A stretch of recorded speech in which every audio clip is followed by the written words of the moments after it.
Today is Trinity Sunday. Trinity Sunday is a Sunday that is not associated with any feast, but is a celebration of God, Father, Son, and Spirit.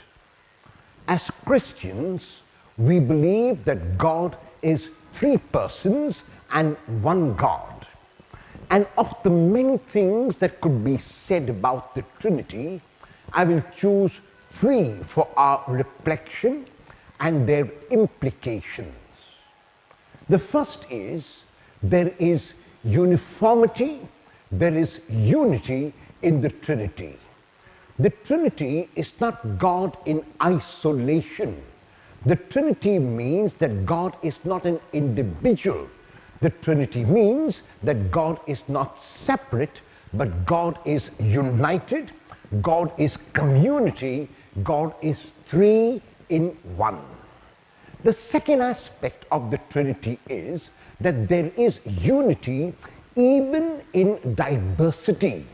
The Father is not the Son is not the Spirit is not the Father, and yet, though they are separate and distinct persons, there is a unity even in this diversity. And the third implication of the Trinity is that of the three persons, God sent the Son, visible, tangible, human in every sense of the word, to make God known.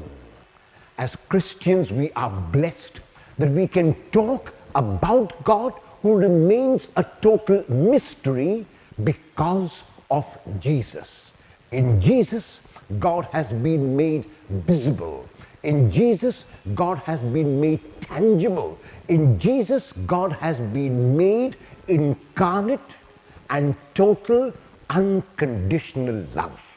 The love that Jesus showed is a love that is unconditional, a love that does not keep a record of wrongs or rights, a love that is given immeasurably, a love that is given constantly and perseveringly.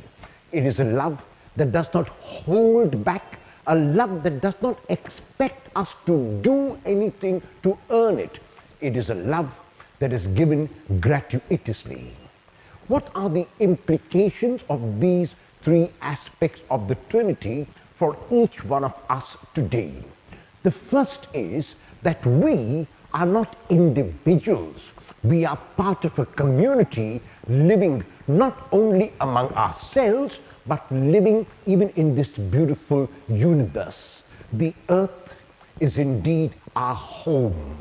The earth has been given to us in trust by God, and we have to look after the earth as trustees. Sadly, we have destroyed the earth. Sadly, we have abused the earth. Sadly, we have treated the earth as nothing. And that is why there is so much of suffering in the world today, because of the selfishness of a few.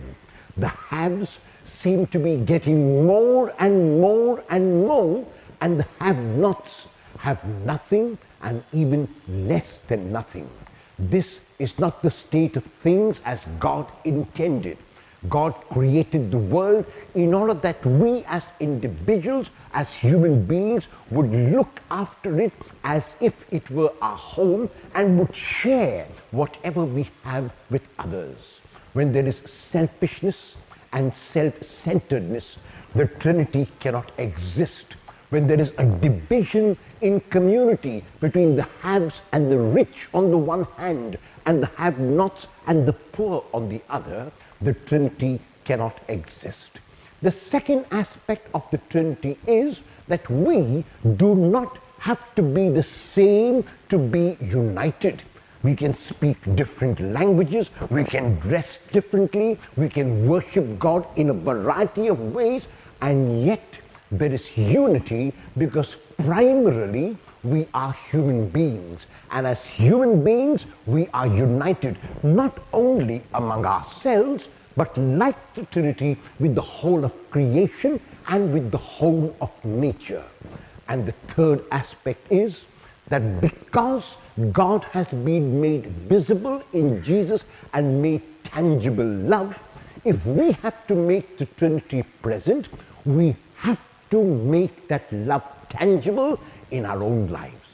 When there is sharing, when there is giving, when there is unconditional love, the Trinity is made visible and present again and again.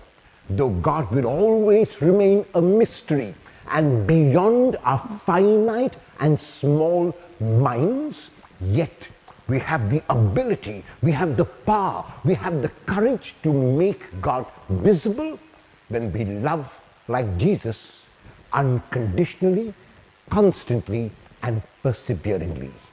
On this feast of the Trinity, 3 persons, one God, let us resolve to make God present despite our differences. Let us be aware that because we are different, we can be united. Let us love unconditionally and make God known. A happy feast of the Trinity to everyone.